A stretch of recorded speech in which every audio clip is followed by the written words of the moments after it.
শহীদ sergeant Zahirul Haque হলের 116 নম্বর room, যেই রুমটি একটি ঐতিহ্যবাহী রুম। স্বাধীনতার হিস্ট্রিতে আমাদের তৎকালীন 6ই জুন 1970 সালে বাংলাদেশের প্রথম যে মানচিত্র পতাকা অঙ্কন করা হয়েছিল, ওই অঙ্কন করা হয়েছিল এই 116 নম্বর রুমটি থেকে।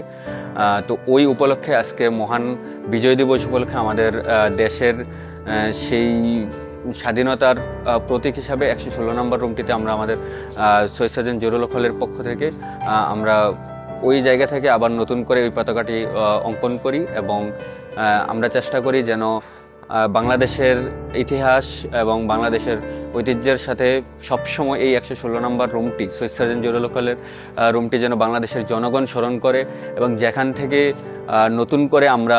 একটি দেশ, একটি স্বাধীনতা আমরা ফিরে পাওয়ার মতন বাংলাদেশকে দেখেছি এবং চিন্তা করার যেই ছাত্রনেতারা চিন্তা করেছিল বাংলাদেশকে একটি নতুন দেশ হিসাবে রূপান্তর করার, এবং ওই শহীদ সার্জেন্ট জহিরুল হক হল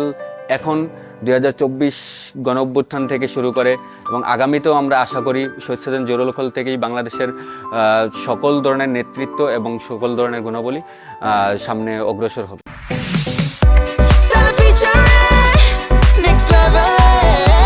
well done, side by side, fridge.